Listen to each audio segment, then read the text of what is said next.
On va donc poursuivre un peu la méditation, la série de méditations sur l'avènement du royaume. Donc la dernière fois, on avait parlé de la séduction, et la séduction à travers notamment Samson et Dalila. Et on avait dit ensemble que cette séduction avait un but qui était celui d'instaurer euh, une une situation mondiale qui serait favorable à l'Antichrist. Et donc, la séduction est là pour, si possible, détourner les enfants de Dieu de leur foi et de leur espérance, et de mettre en place un système mondial qui favoriserait l'avènement de l'Antichrist et donc de l'action satanique contre Dieu. On va poursuivre dans cette étude-là. On va voir ensemble les royaumes dont nous parle la Bible. Alors bizarrement, elle ne nous parle que de 4 royaumes. Et ces royaumes en relation avec les temps eschatologiques, on les retrouve notamment dans Daniel. Daniel, le livre de Daniel et le livre de l'Apocalypse sont intimement liés. L'un explique l'autre et l'autre est compris par l'un. On ne peut pas séparer, dissocier. Lire l'Apocalypse tout seul ne nous fait pas comprendre la réalité spirituelle que recèle ce livre.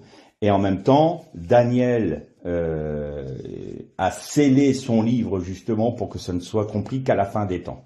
Et donc il faut qu'on comprenne une chose et une dynamique spirituelle dans la Torah, dans les Écritures, c'est qu'il y a ce qu'on appelle des cycles prophétiques.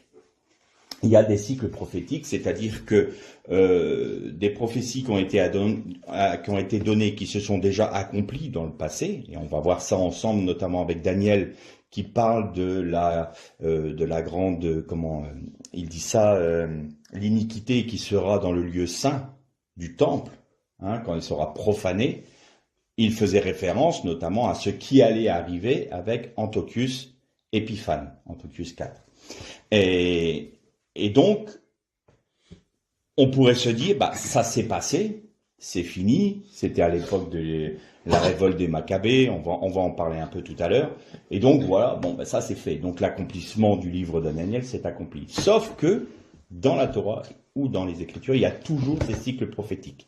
Et donc le livre de Daniel est également pour notre temps. Et on va voir ensemble ce qu'est la signification pour nous de ces royaumes dont nous parle le livre de Daniel, qu'on retrouve d'ailleurs dans l'Apocalypse. Les fameuses bêtes, les 4 bêtes du livre de Daniel, on les retrouve dans l'Apocalypse. On voit dans l'Apocalypse la grande Babylone, pas Babylone, mais Babylone la grande, et vous allez voir qu'il y a une signification dans tout ça. Et pour commencer, on pourrait faire une première lecture dans le livre de Daniel, justement, donc au chapitre 2, et on va lire à partir du verset 31. Donc Daniel chapitre 2, verset 31. Donc moi je lis dans la version Chouraki parce que je trouve qu'il est toujours plus proche du texte original, bien que parfois il y ait des mots qui sont un peu percutants. Je lisais l'autre jour que un tel était allé chez une prostituée, un Chouraki traduit ça directement par putain. Donc c'est vrai que j'ai eu un petit coup dans l'estomac quand j'ai lu ça, mais voilà, c'est littéralement ce que ça veut dire. Nous évidemment c'est une connotation négative en français, donc si ça arrive, je dirais prostituée au lieu de ce terme-là. Ceci dit, Chouraki quand même tellement proche du texte original qu'il y a des moments, c'est quand même préférable de lire dans sa traduction. Donc Daniel 2, chapitre 2, Daniel chapitre 2, verset 31. Donc je lis, « Et toi, roi, tu l'as contemplé, et voici une statue immense. Cette grande statue, très belle, se dressait devant toi. Son apparence était terrible. Cette statue, sa tête était de bon or. Son torse, ses bras, d'argent. Son ventre et ses cuisses, de bronze. Ses jambes, de fer. Ses pieds, soit de fer, soit d'argile. Tu l'as contemplé quand une pierre s'est détachée, sans l'aide d'aucune main. Elle a heurté la statue aux pieds de fer et d'argile et les a broyés. Alors, le fer, l'argile, le bronze, l'or, l'argent et l'or ont été broyés ensemble. Ils sont devenus comme de la glume. Ça vient du glébeux, hein, c'est quelque chose de poussiéreux, qui s'est détruit, sur les airs en été, que le souffle emporte et qui ne se trouve nulle part. La pierre qui a frappé la statue est devenue une grande montagne, elle a rempli toute la terre. Voici le rêve. Nous dirons en face du roi son interprétation. Toi, roi des rois, à qui l'Éloa, donc le Dieu des cieux, a donné le royaume, l'invulnérabilité, l'énergie, la gloire, en tout lieu où habitent les fils d'humains, les animaux des champs, les volatiles et les ciels, il traduit, vous avez noté qu'il n'a pas dit les cieux, c'est aussi important cette connotation dans l'hébreu.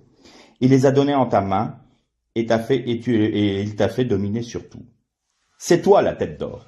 Donc là, il faut savoir que Daniel parle au roi de Babylone.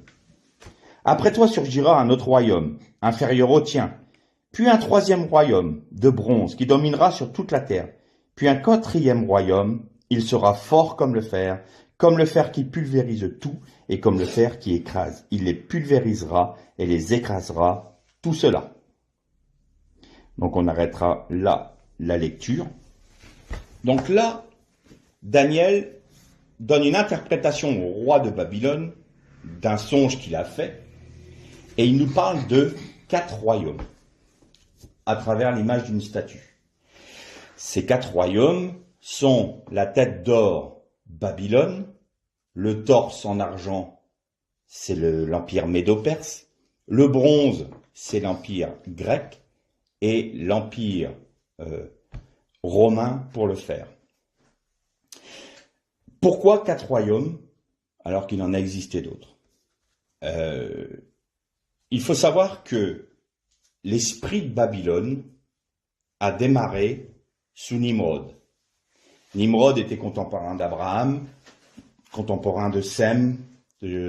Japheth devait être décédé déjà, mais il faut savoir que ce temps-là, la terre ne formait qu'une seule masse, dit la Bible. Hein. Et là, on va quand même se remémorer pourquoi on peut dire ça. Même les géographes le disent, ils ont toujours cette pensée du continent unique, hein, la Pangée. Il faut savoir qu'ils ont essayé de reconstruire la Pangée en fonction des frontières continentales actuelles et n'ont jamais réussi à faire quelque chose. J'ai regardé, moi, sur Internet, quelques cartes et on voit bien que ça part un peu dans tous les sens. Ça colle pas. On voit bien que ça ne fonctionne pas. On n'arrive pas bien à les faire s'imbriquer l'un dans l'autre. Le puzzle ne fonctionne pas. Et donc, je vous avais dit il y a quelque temps qu'il y avait un Français qui s'appelait Fernand Crombette, qui lui avait passé son temps et sa passion était de déchiffrer un peu ce que la Bible disait, et notamment à travers des écrits égyptiens. Il a démontré que Champollion avait fait des erreurs dans ses traductions, et lui a amélioré les traductions égyptiennes, et donc il s'est intéressé un peu à tout ça. Il a fait d'énormes quantités assez impressionnantes d'ouvrages parlant de tout ça, et notamment, il a lui-même cherché à recréer ce fameux continent unique, cette Pangée initiale. Et il y avait un texte intéressant, j'en avais parlé dans le psaume 74 de mémoire au verset 12, où le psalmiste Asaph dit « Tu es l'objet de mon salut au centre de la terre, au centre du monde ».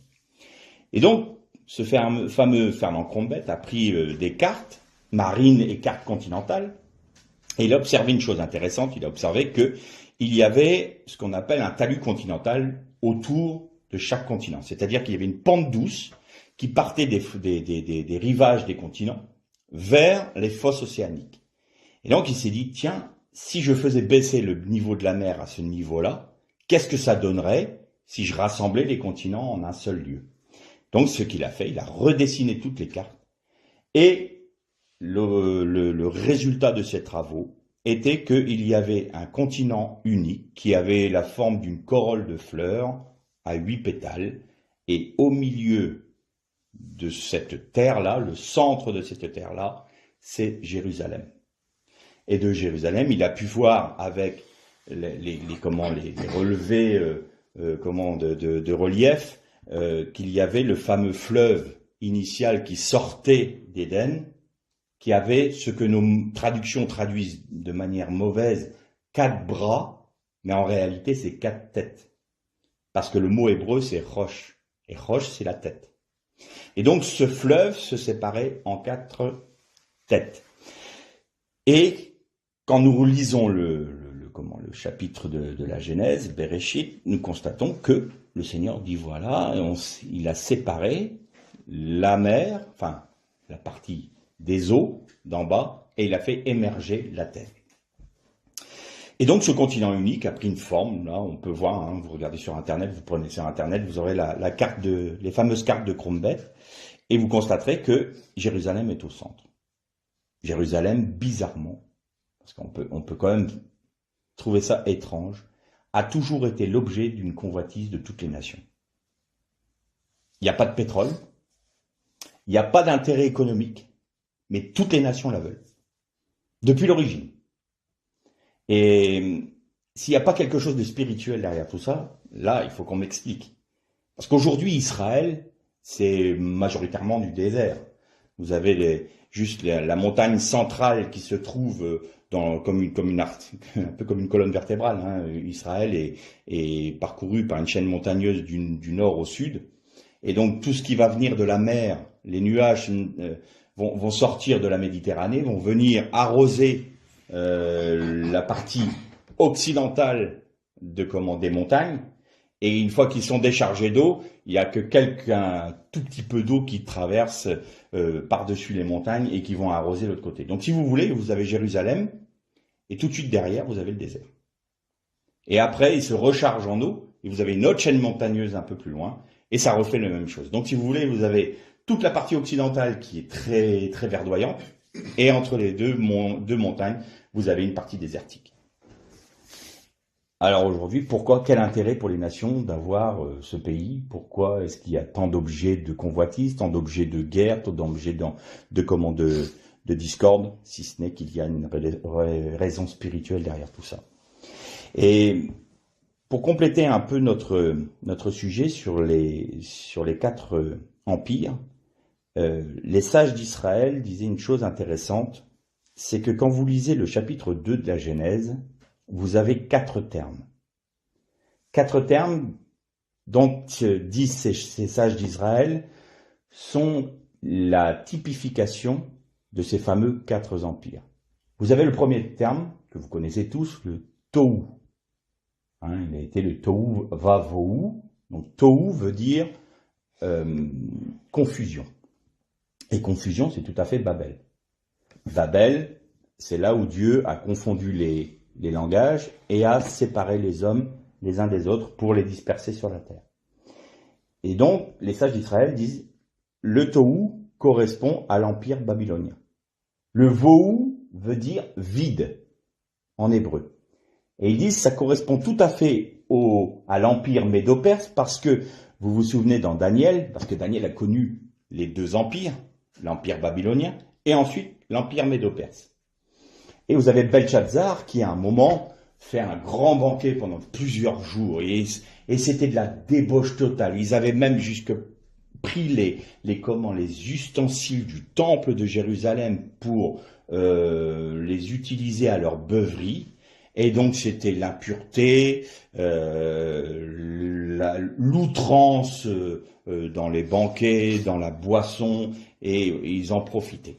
Et donc c'est quelque chose où ils avaient l'impression d'être riches, de dominer toute chose, mais en fin de compte, les rabbins disent cet empire-là était vide.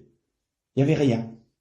Et d'ailleurs, la main qui a écrit sur le mur, elle dit « Mesurez, pesez, tu as été trouvé trop léger ».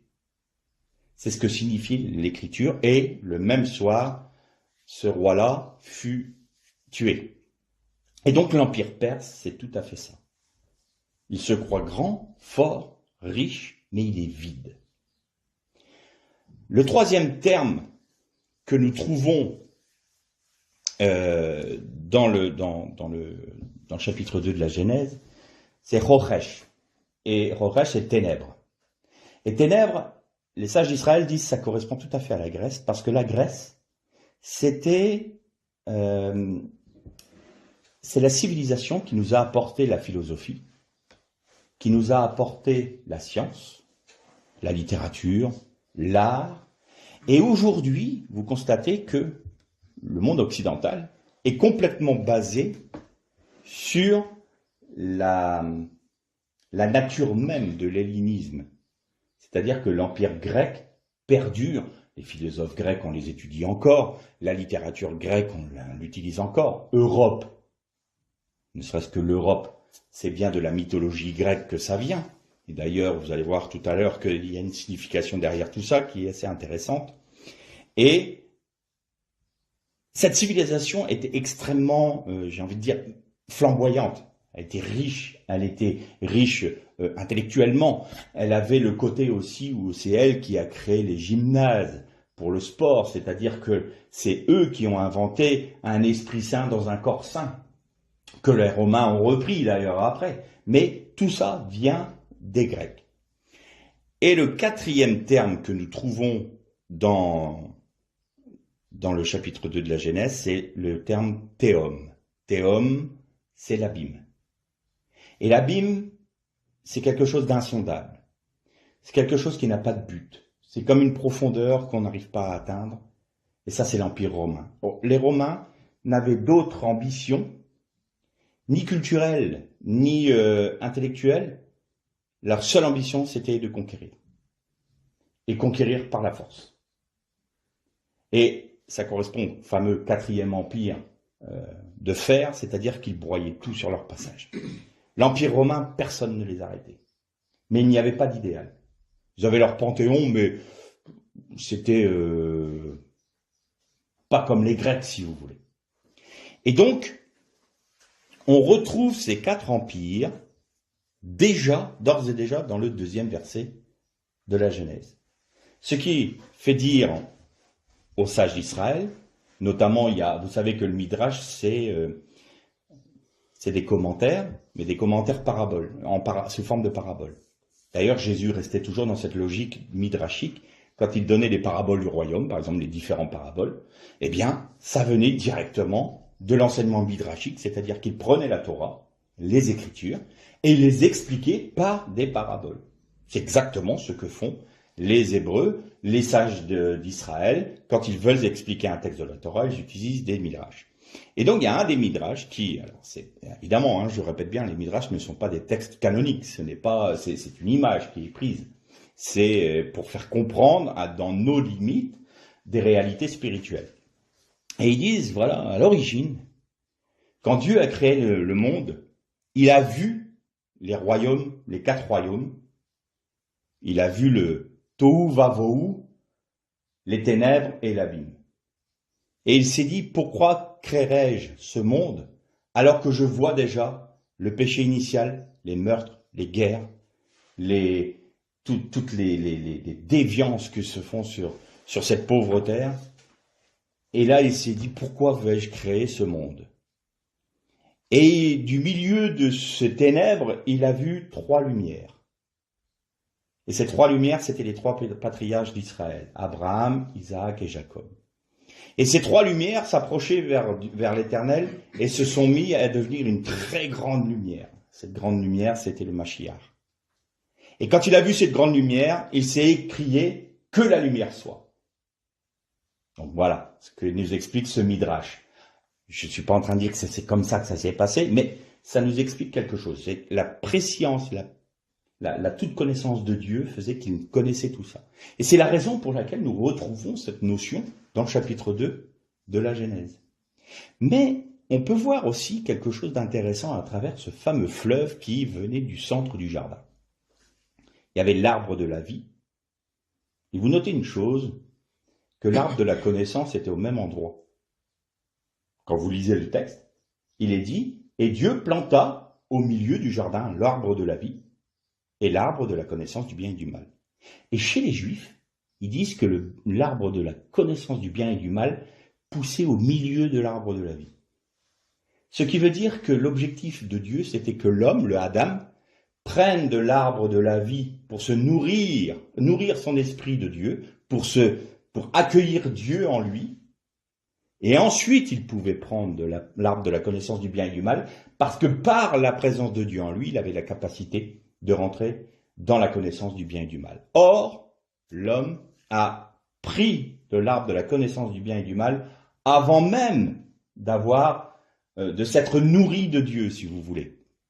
Ce qui a fait basculer la nature de l'homme qui était esprit, parce que l'homme est le seul, entre guillemets, animal qui a un esprit.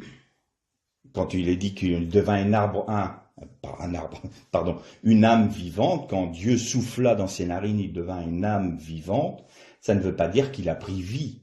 Les animaux ont une âme, mais ils n'ont pas une âme vivante. Ça veut dire quoi? Ça veut dire que Adam était un être vivant, mais avec une capacité spirituelle, c'est-à-dire qu'il était autant de la terre que des cieux.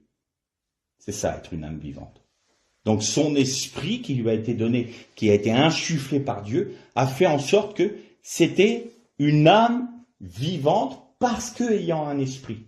Et c'est pour ça que Jésus pouvait dire « laissez les morts enterrer les morts », c'est-à-dire ceux qui ont détruit, entre guillemets, leur esprit, qui nourrissent plus l'âme que l'esprit, sont comme morts aux yeux de Dieu.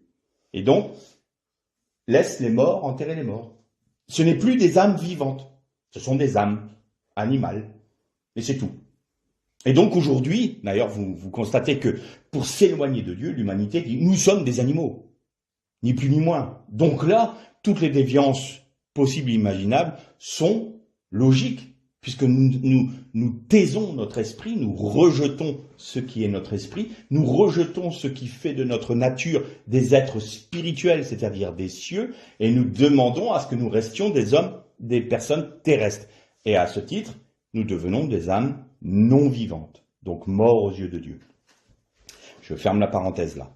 Et donc ce fleuve sortait du milieu du jardin. Et il se séparait en 4 têtes, nous dit la Bible. Pas 4 bras. Ça, c'est nos traductions françaises, c'est un bras de fleuve, un bras de rivière. Donc on a traduit comme ça, ce qui est faux. 4 têtes. 4 têtes. Ça rappelle quelque chose. La tête, c'est une autorité. Le Christ est la tête de l'Église. Eh bien, on peut noter, alors, je sais que je vais prendre seulement un seul aspect pour développer ce que j'ai à dire là aujourd'hui, parce que vous savez que l'hébreu a cette faculté merveilleuse de pouvoir dire une chose et son contraire dans le même mot, ou dans la même pensée. Vous prenez, par exemple, quand Jésus, quand il est dit que tout était accompli, il s'est écrié « tout est parfaitement accompli ». Il a employé le mot « collé ». Et le mot « collé » vient de la racine « kal » qui veut dire « détruire ». Alors, accomplir, détruire, bâtir, détruire, c'est le même mot, la même racine. Mais en fin de compte, en un seul mot, Jésus pouvait dire « j'ai accompli toute la Torah et les prophètes, tout est parfaitement accompli, et en même temps j'ai détruit toutes les œuvres du diable ». Dans un seul mot, avec l'hébreu, il y a la possibilité de dire une chose beaucoup plus vaste que ce que nous, on peut traduire en français ou dans d'autres langues. La Bible ferait 6 ou 7 fois le volume qu'on a actuellement si on devait traduire tous les mots hébreux avec toute leur signification via les racines. On s'en sortirait pas. Et donc, évidemment, le traducteur est obligé de choisir un terme pour que le texte devienne compréhensible. Et souvent, c'est Jean-Marc Taubois qui disait ça, traduire c'est trahir, et je ne me déroge pas à la règle. Il dit, il y a des moments, je me suis arraché les cheveux, il dit, c'est pour ça que j'en ai plus beaucoup, qui disait, notre frère, c'est qu'il y a des moments, j'étais obligé de choisir un terme, et pourtant, il y avait d'autres choses qui pouvaient se dire. Donc, traduire, c'est trahir. Donc, je ne jette pas la pierre à ceux qui ont traduit la Torah, mais il y a des moments, oui, effectivement, on a besoin de retrouver des termes qui vont pouvoir nous éclairer plus profondément. Alors, bien entendu, le traducteur a mis « tout est parfaitement accompli », il avait raison, tout est parfaitement accompli en Christ. Mais la notion de « toutes les œuvres du diable ont été détruites », là, il y avait quelque chose de plus profond. Et, sachant que ce fleuve, pour revenir à notre étude, ce fleuve qui sortait d'Éden, était le fleuve que Dieu avait mis au centre du jardin, et qui avait pour objectif de transporter la Torah, la pensée de Dieu sur toute la terre. Et quand vous regardez la carte de Crombet, du fameux Fernand Crombet, vous notez que vous avez un fleuve qui monte vers le nord, donc il part un peu sur l'est, et hop, il remonte vers le nord. Vous en avez un autre, donc ça, celui du nord, c'est le Tigre. Celui de l'Euphrate, il va complètement vers l'est. Après, vous avez le Gihon c'est le Nil, et vous avez le Pichon ou le Pichon, en fonction des termes qu'on peut employer, qui va tout à fait vers l'ouest. Et vous noterez que ces 4 fleuves correspondent à des empires. On peut très bien voir que ces 4 fleuves vont correspondre à des empires. L'Euphrate, c'est Babylone, tout à fait Babylone. Le Tigre, il va un peu vers l'est, mais il part du centre, il part vers l'est et il prend le nord. C'est tout ce qui va être l'empire helléniste. Mais aussi l'empire perse. Et si vous regardez les 2 empires, l'empire perse, vous voyez que Alexandre le Grand a conquis pratiquement l'ensemble de l'empire perse. Et une partie de Babylone, et évidemment Israël, et une toute petite partie de l'Afrique du Nord. Le Nil, c'est plus particulier.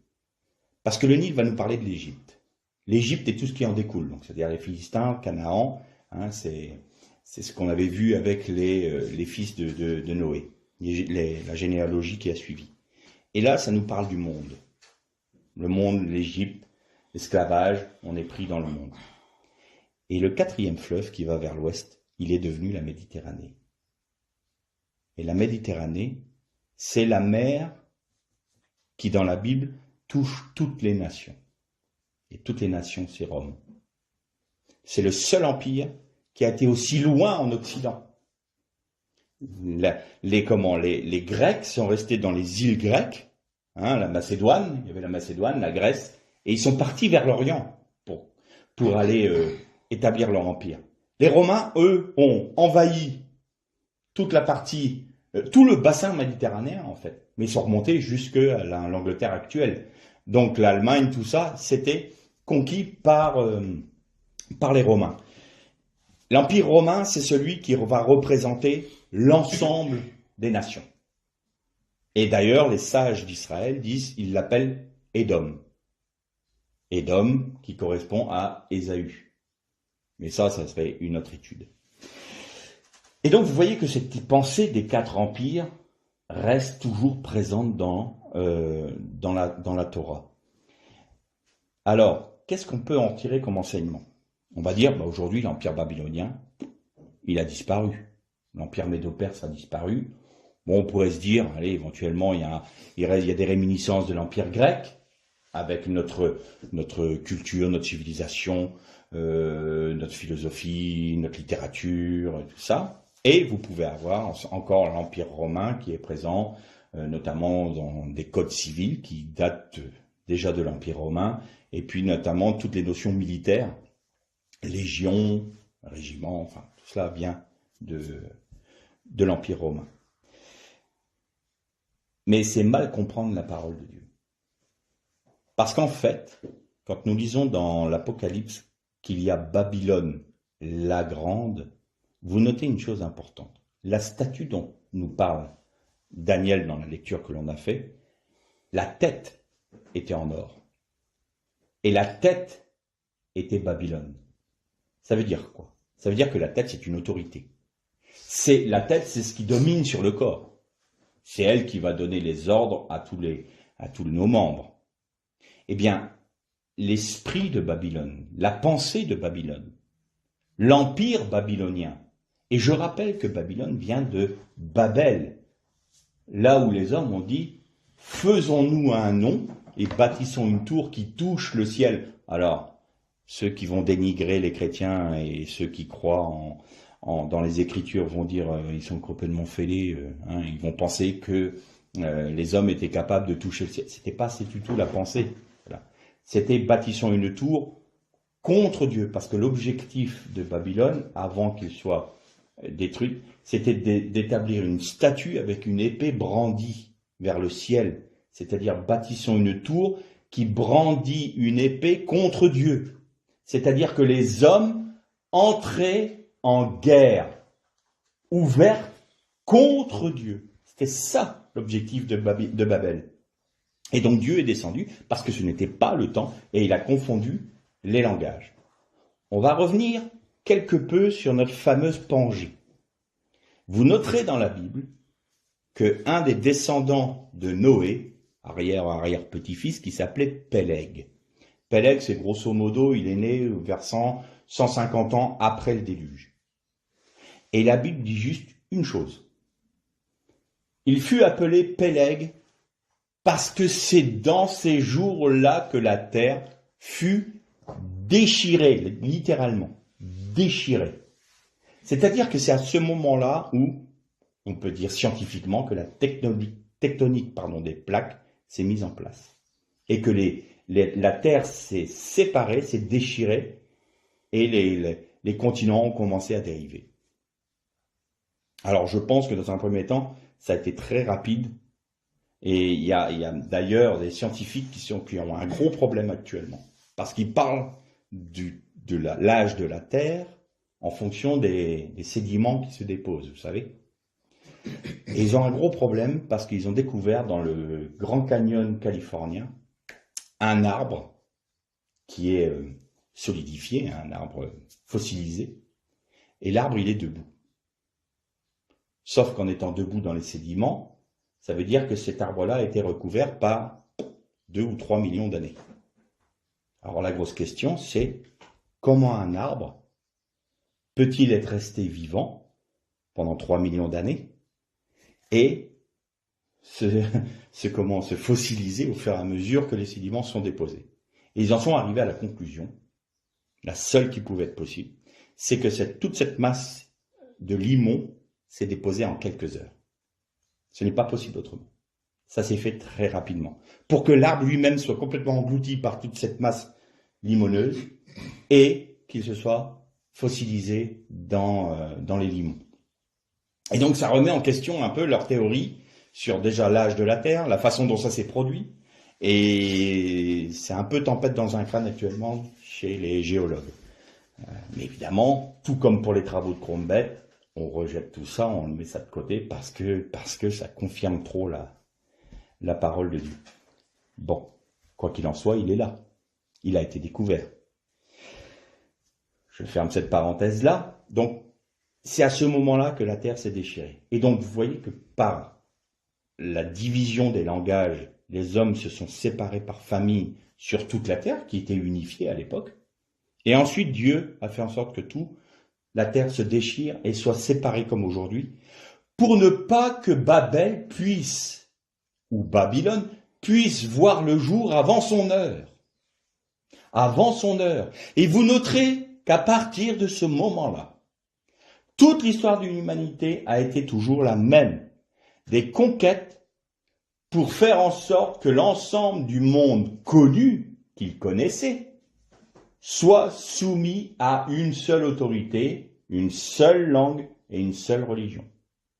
Ça a toujours été ça. Encore dernièrement, dans notre histoire, pas si lointaine. Aujourd'hui, on est en train de commémorer les 200 ans de la mort de Napoléon. Mais Napoléon, sans peut-être le vouloir de cette manière-là, a conquis l'Europe et a voulu unifier quelque chose sous l'égide de la France. Jules César, les Romains, Hitler, le Troisième Reich qui devait durer combien de temps? 1000 ans. Ils étaient très mystiques, hein, les nazis. Tout ce qui était occulte et tout ça. Et ils savaient très bien qu'il y avait le règne du Christ qui devait durer 1000 ans. Donc le Troisième Reich, on va le mettre en place et il va durer 1000 ans. C'était ce que disait Hitler. Et donc les hommes ont toujours voulu. Et à chaque fois, Dieu a empêché les hommes d'établir ce fameux, ce qu'on pourrait appeler le gouvernement mondial. Alors, une fois qu'on a posé tout ça, on peut se poser la question, aujourd'hui pour nous, quelle est la relation de tout ça avec nous? Je refais le trait d'union entre la séduction qui va nous amener à toucher notre sanctification. Vous vous souvenez, on a parlé de ça, de manière à nous abreuver de la pensée de Babylone. Et Babylone intègre l'idolâtrie babylonienne, la pseudo-richesse mais vide de la Perse, les ténèbres, ce qu'on nous disait, nous, à notre époque, hein, à l'époque, la France des Lumières qui avait renoué avec la philosophie grecque, justement. Les ténèbres qui viennent d'une philosophie hors de Dieu. Ce que l'on croit être une lumière n'est en fait que les ténèbres des Grecs. Et la dureté romaine. Et en fait, vous retrouvez cet esprit-là dans les 4. L'esprit de Babylone se répand dans les 4 royaumes. Et c'est la raison pour laquelle ces 4 royaumes-là sont une seule et même entité, une statue. Vous les retrouvez dans les 4 animaux. Vous avez en premier un lion, le lion, qui est le roi des animaux, ce qu'on dit, l'ours, le bouc, et la fameuse bête fantasmagorique qui n'existe pas et qui est l'Empire romain. Et donc, le lion est l'autorité de tout cela. Et c'est pour ça que dans l'Apocalypse, vous retrouvez la Babylone, la grande, parce que en étant Babylone, elle englobe les caractéristiques des 4 empires. Et si vous notez une chose importante dans la parole de Dieu, quand Babylone se développe, Jérusalem est mise à sac et ses habitants sont déportés. Quand Jérusalem est restaurée, c'est un temps où Babylone s'effondre. Et à chaque fois, vous avez ces 2 entités-là qui ne peuvent pas cohabiter en même temps sur la surface de la terre. Babylone et Jérusalem ne sont jamais à leur apogée en même temps. Jamais. Soit c'est l'une, soit c'est l'autre. Il n'y a pas les deux. Et dans la pensée de Dieu, il y a toujours Babylone qui représente les hommes. Je rappelle une chose. Cette statue qui devait être édifiée au sommet de la tour de Babel qui brandissait une épée contre Dieu. Si Babylone, l'esprit de Babylone, prend autorité sur la planète, sur la terre, alors Jérusalem s'efface, se retire. Et quand Jérusalem est reconstruite, c'est l'esprit de Babylone qui se retire. Il y a toujours cette notion-là dans la parole. Et pour notre temps, on va prendre l'exemple à travers la séduction et de ce qui va arriver avant que le royaume ne soit établi. Parce que on reste sur notre pensée, l'établissement du royaume du Christ, de l'agneau.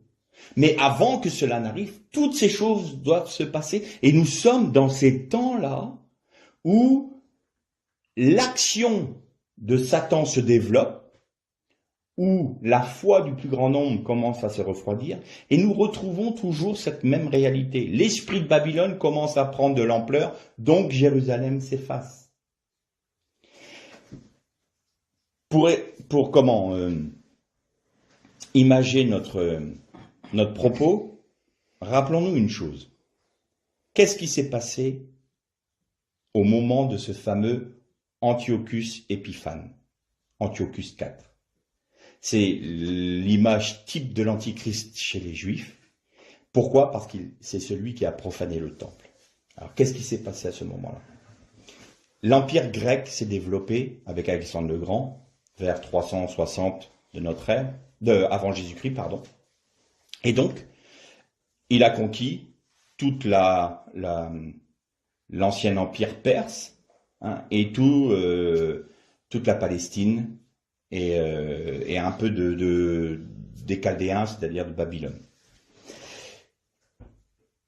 Et donc, ils ont commencé, eux, à diffuser cette pensée hellénistique, c'est-à-dire la philosophie grecque, les jeux. Ils ont inventé les jeux, c'est-à-dire les stades, les gymnases.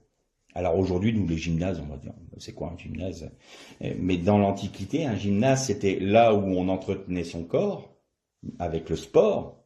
Mais ensuite, vous pouvez vous asseoir au pied des grands philosophes grecs qui vous enseignaient la philosophie, la littérature et tout ça. Donc tout ça, c'était dans le gymnase, en fait. Et les Juifs, à l'époque, commençaient à se dire « Ah, c'est quand même une civilisation brillante. » Et nous, notre vieille religion juive qui date de 2000 ans plus tôt, oh, ça fait bien poussiéreux par rapport à cette flamboyance des Grecs. Sauf que les Grecs avaient une particularité, c'est que dans tous les territoires conquis, ils récupéraient les panthéons de toutes les nations et ils faisaient une forme de syncrétisme, ils faisaient une petite bouillie là, Et il y avait des dieux, ils faisaient les dieux leurs, quoi. Mais ils interdisaient aux autres nations de faire leur culte. Le culte devait être en fonction de ce que les Grecs en avaient fait de leurs dieux. C'est-à-dire qu'ils s'appropriaient les dieux des uns et des autres, ils faisaient leur petite tambouille, ils faisaient le syncrétisme, ils établissaient une religion, et maintenant tout le monde avait l'obligation de suivre les dieux grecs. Et les Juifs avaient eu, entre guillemets, un statut particulier, parce qu'il y a eu des négociations assez sévères. Vous savez bien que les Juifs ne voulaient pas abandonner Elohim, et donc ils ont dit, nous n'accepterons jamais d'abandonner Elohim, l'Éternel, au profit de vos dieux. Ça, il n'en est pas question, ne se soumettra jamais. Et donc, les Grecs se sont dit, bon, pas de problème, on ne va pas recréer des troubles, on va faire une chose. Nous acceptons que vous continuiez à pratiquer votre culte. Seulement, vous devez perdurer dans votre culte. Si d'aventure vous venez nous demander, de votre plein gré, d'adhérer à notre religion, à nos dieux, et d'abandonner le vôtre, à ce moment-là, bien entendu, nous vous accueillerons, et vous n'aurez plus le droit d'exercer le culte à Yahvé, ou à Elohim. Les Juifs ont dit, pas de problème, on est d'accord. Donc, le temple a continué à faire son office.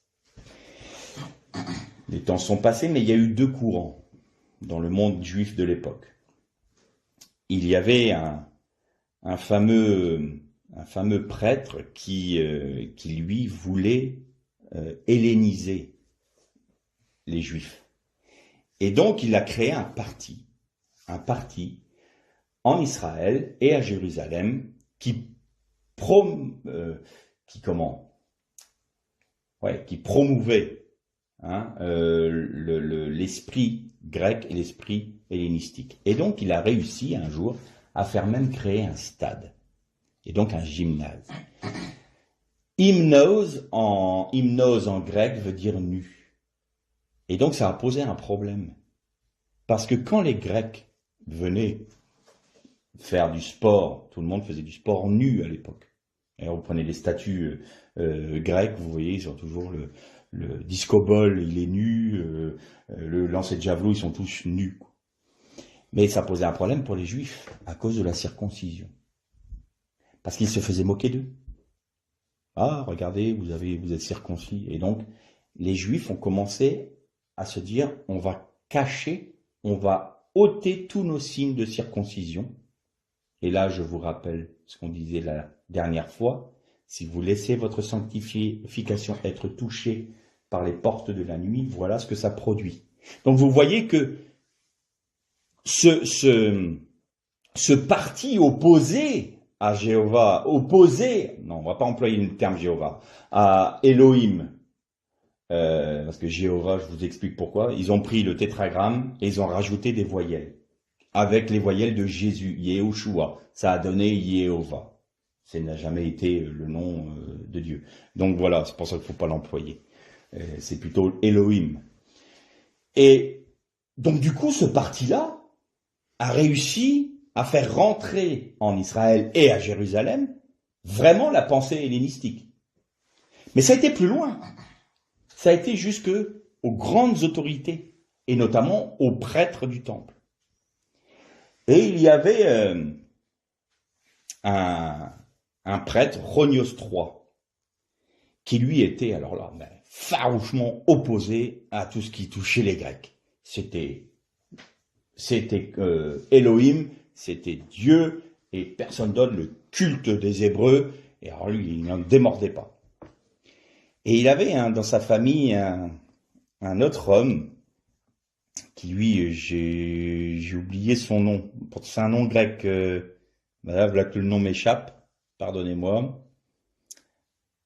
Ménélas, c'était Ménélas, il avait pris un nom grec, qui lui fomentait des troubles, et il faisait en sorte qu'il allait voir Antiochus pour dire, écoutez, moi je vais faire en sorte que vous puissiez développer votre religion et votre gloire parmi le peuple d'Israël. Et il l'a fait tuer Chronio III. Il l'a assassiné. Et à partir de là, il a pris la place Antiochus. Bien sûr, qu'est-ce qu'il a fait? Il l'a nommé grand prêtre à la place de du membre de sa famille. Et là, qu'est-ce qu'il a fait? Il a été voir Antiochus et il a dit, nous voulons, de notre plein gré, abandonner le culte de Elohim et nous acceptons vos dieux. À partir de ce moment-là, la Torah et toutes les fêtes juives et tous les rituels juifs ont été mis hors la loi. Et il y a eu une grande persécution pour ceux qui voulaient poursuivre dans le culte d'Elohim, dans le culte de Dieu, du Dieu d'Israël. Et il y a eu des exactions terribles. Antiochus était vraiment terrible comme roi. Et qu'est-ce qu'il a fait? Il a fait enlever l'arche d'alliance du temple et il a érigé une statue en or de lui-même. Comme disait Daniel, il s'est proclamé Dieu à la place de Dieu. Il n'avait aucune foi, cet homme-là. C'était lui, d'abord. Mais il a profané le Saint des Saints. Et plus encore, devant l'autel qui était devant le Saint des Saints, il a fait sacrifier des porcs. Et là, la profanation ultime du temple a été accomplie à ce moment-là. Et vous avez une famille qu'on appelait les Asmonéens. Nous, ils sont plus connus sous le nom de Maccabées, qui voulaient être purs. Une fois purs, ont fui Jérusalem et ils sont partis dans leur ville natale. Et qu'ont-ils fait? Ils ont continué le culte du Dieu d'Israël. Et un jour, un émissaire du roi vient dans cette ville-là, parce que les émissaires ont été envoyés dans toutes les villes d'Israël et de tout l'empire grec pour faire des sacrifices, offrir des sacrifices à Zeus Olympie. Et donc, ils arrivent voir le chef de cette famille des Maccabées, on va dire, parce qu'ils sont plus connus comme ça, mais c'est les Asmonéens. Et l'émissaire lui dit, nous allons offrir un sacrifice à Zeus, c'est un porc, et comme tu es le chef de la famille des Asmonéens, je te tends le couteau pour que tu fasses le sacrifice toi-même. Pas de problème, il a pris le couteau, et au lieu de sacrifier le porc, il l'a plongé dans le cœur de l'émissaire, et il s'est écrié que tous ceux qui ont du zèle pour l'Éternel et pour sa loi me suivent. Ça a été le début de la révolte des Maccabées. Une poignée de personnes mal armées, pas du tout habituées à l'art de la guerre, ont tenu tête à la plus grosse armée de l'époque, c'est-à-dire l'armée d'Antiochus. Et Antiochus, pardonnez-moi le terme, a pris une dégelée avec eux. Alors là, évidemment, c'était aux alentours de 165 avant Jésus-Christ, donc cette guerre-là, elle a duré longtemps. D'ailleurs, le chef dont j'ai oublié le nom de cette famille-là a été tué, son fils, son autre fils, ils ont perdu la vie. Mais il y a un petit événement qui s'est produit juste pendant cette période où le temple a été profané. La menorah a été volée. Le chandelier à 7 branches. Il a été volé, ils l'ont pas retrouvé, c'était de l'or, là, évidemment. Antiochus s'en s'est bien servi. Et toute l'huile sainte qui devait faire brûler le chandelier a été détruite. Toute sauf une petite fiole. Une petite fiole qu'un des prêtres a cachée dans le temple. Il s'est dit, on aura toujours ça, parce que je sais, les prophéties nous disent bien qu'après les 70 années de Daniel, ce roi-là sera détruit et à nouveau, le culte de l'Éternel sera rétabli dans son temple. Et donc, par la foi, il a caché cette petite fiole d'huile. Et donc, les guerres se sont continuées, les guerres des Maccabées, la révolte des Maccabées, elle s'est poursuivie jusqu'au moment où ils ont reconquis Jérusalem. Ils ont purifié le temple, donc détruit la statue d'Antiochus IV. Ils ont tout rétabli et ils ont voulu réinstaurer le culte de l'Éternel. Ils se sont fait rapidement une menorah en bronze parce qu'il n'y avait pas d'or, donc ils ont fait une menorah et ils ont eu un gros dilemme. On n'a plus d'huile pour faire brûler les lumières, pour allumer la menorah. Et le prêtre qui avait caché la fiole, dit, moi je sais où il en reste un petit peu, j'en ai caché. Et ils disent, ben, amène-nous la fiole. Ils l'amènent et ils regardent et ils disent, avec ça, ça ne peut brûler que quelques heures. Sauf que pour faire de l'huile, selon les commandements des Écritures, il faut 8 jours. 8 jours pour refaire de l'huile neuve. Et là, ils ont fait un acte de foi. Ils ont remis l'huile dans la menorah et ils ont rallumé la menorah pour qu'à nouveau le culte perpétuel du Dieu d'Israël se perpétue. Et ils ont dit, par la foi, on verra ce que ça donnera. Et ils ont commencé à refaire de l'huile. Et cette huile-là a brûlé pendant les 8 jours, miraculeusement, pendant les 8 jours de la préparation de la nouvelle. Et ça a donné la fête des dédicaces que vous connaissez sûrement sous le nom de Hanouka. C'est la lumière qui a brûlé pendant 8 jours. Et vous voyez Jésus au moment dans le temple en hiver qui se promène, et c'était la fête des dédicaces, c'est-à-dire c'était cette fête-là qui fêtait le rétablissement du culte de l'Éternel dans son temple.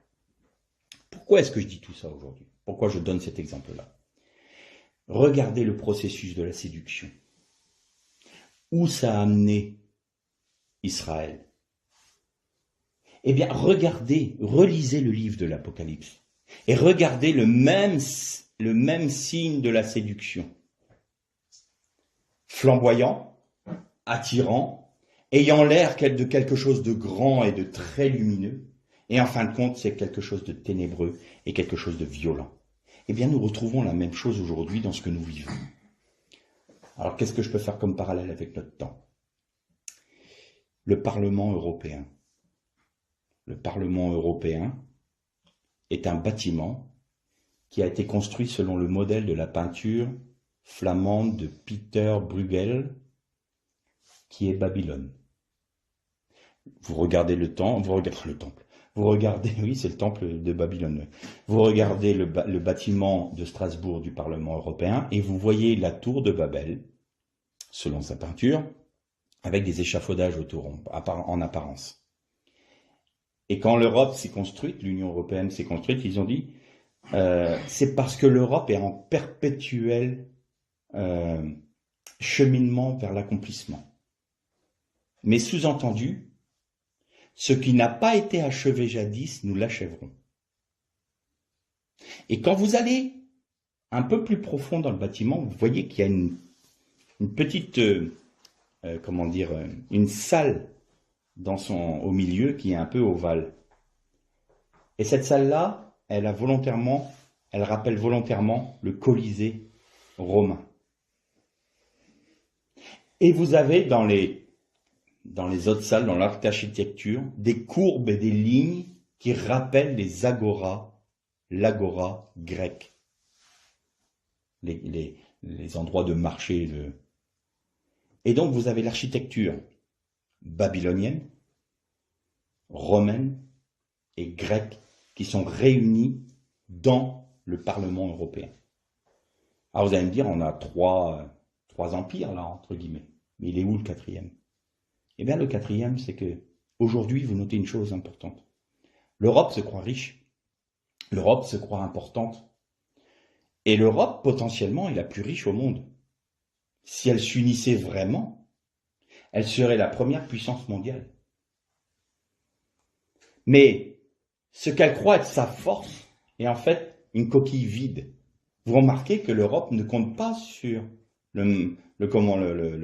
dans le monde aujourd'hui. On l'a encore vu ces derniers temps avec cette histoire de Covid et de vaccins.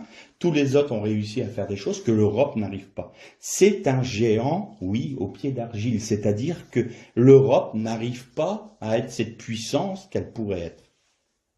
Ça ne veut pas dire que ça n'y arrivera pas. Mais vous regardez que tout ça se met en place. Et notez une chose. C'est d'Europe que viennent toujours, notamment de la France, l'humanisme donc bien sûr sans Dieu, cette volonté des Lumières de la France qui se répand, avec les écrits philosophiques issus des philosophes grecs, de la littérature grecque et de la mythologie grecque. Europe chevauchait un taureau.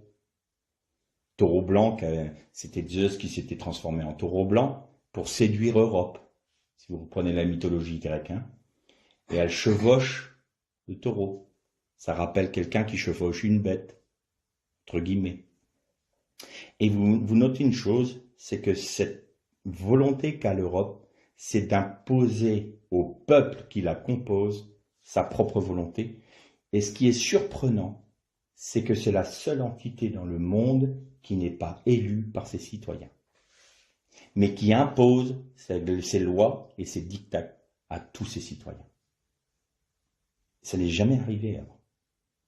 Jamais. Ces choses-là ne sont arrivées que par les guerres, que parce qu'ils avaient été conquis militairement et que, militairement, ils imposaient leur façon de faire.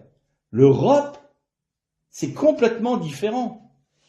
L'Europe arrive et les peuples volontairement leur donnent leur pouvoir et lui disent « nous te donnons autorité sur nous ».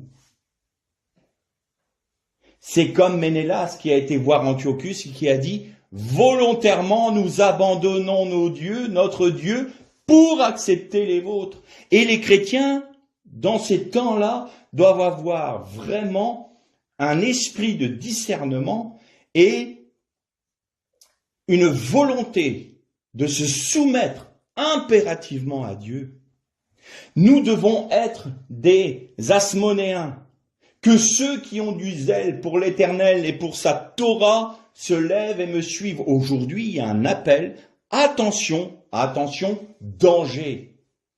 L'Europe paraît petite sans rien, mais l'Europe est l'archétype de ce qui arrive. Ça met en place un système mondial pour l'Antichrist. Babylone, la grande. Je dis pas que c'est juste l'Europe, mais il va y avoir des choses qui vont se produire. Et on voit bien que ça se met en place. Et la parole de Dieu nous dit, sortez du milieu d'elle, mon peuple. N'acceptez pas le diktat qu'on vous donne au nom des Lumières, au nom d'une pseudo-philosophie. La volonté, c'est de détruire la foi en Dieu. La volonté de Babylone la Grande, c'est d'amener chaque citoyen à se soumettre à son diktat de son plein gré. Et ce faisant, ils ont la marque de ce système. Mais il existe une autre marque. C'est celle d'un cœur circoncis. C'est celle d'un cœur qui est complètement tourné vers Dieu. C'est celle d'un cœur qui accepte de porter sa croix. C'est celle d'un cœur qui a accepté Dieu, en Jésus-Christ, qui accepte d'abandonner sa volonté pour faire celle de Dieu. Alors celui-là, ou celle-là, est marqué du sceau de Dieu. Soit Babylone, soit Jérusalem. Les deux sont pas possibles. Et quand Babylone la Grande va être condamnée, et vous voyez que dans le livre de Daniel, dont vous avez le chapitre 7 qui nous parle des animaux, et tout de suite après, vous avez le grand tribunal dans les cieux. Il y a un tribunal qui se met en place. Et Babylone la Grande est jugée. Et elle est condamnée à mort. C'est la sentence. Et vous avez Jésus, l'agneau, qui dit « Moi, je vais exécuter la sentence ». Et il revient sur le mont des Oliviers, et par son souffle, il détruit l'Antichrist, le faux prophète et tout le système babylonien. Et c'est à ce moment-là, quand tout cela est accompli, que la nouvelle Jérusalem descend des cieux et vient s'unir à la Jérusalem céleste. Et je vais juste terminer par ça. En hébreu, il y a deux pluriels. Il y a le pluriel qui va à partir de 3 et vers l'infini. C'est him. Hashamayim, ça veut dire plus que 2, en fait. Et vous avez un pluriel qui est juste pour père. Ça va là pour les yeux, les oreilles, les mains. Et vous voyez, Yerushalayim, c'est pas Yerushalim. Et ça se dit toujours en Haïm. Quand vous avez un pluriel en Haïm en hébreu, c'est 2, c'est par paire. Et le nom de Jérusalem en hébreu, c'est Yerushalayim. C'est-à-dire qu'il y a 2 Jérusalem. La Jérusalem céleste et la Jérusalem terrestre. Ce qui veut dire qu'au moment où le jugement de la grande Babylone va s'accomplir, la Jérusalem céleste va pouvoir venir s'unir à la Jérusalem terrestre, parce qu'il n'y aura plus de Babylone. il n'y aura plus cet esprit de l'Antichrist. Et c'est la raison pour laquelle la Jérusalem céleste pourra venir.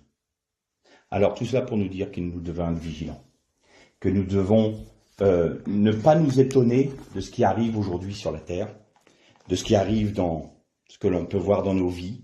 Il y a, oui, quelque chose d'autoritaire qui se met en place. C'est l'esprit de l'Antichrist, la Bible nous en parle depuis l'origine. Il y aura la marque des quatre, la typification des quatre empires. Il y aura l'idolâtrie babylonienne, le vide, et puis la jouissance. Oui, on peut noter ça aussi dans l'Empire perse, la jouissance des sens. Faites ce que vous voulez, profitez de la vie. Pendant ce temps-là, on va s'occuper de vos âmes. Profitez, ça c'est perse. Vous avez l'humanisme à la grecque, c'est-à-dire tout sans Dieu. C'est-à-dire que ce qui typifiait les Grecs, c'était que l'homme était central. Dieu était ôté de leur vie. C'était l'homme, pour l'homme, par l'homme. Et vous avez, en dernier recours, la violence romaine. Et ça se terminera par la violence romaine. C'est-à-dire qu'on imposera.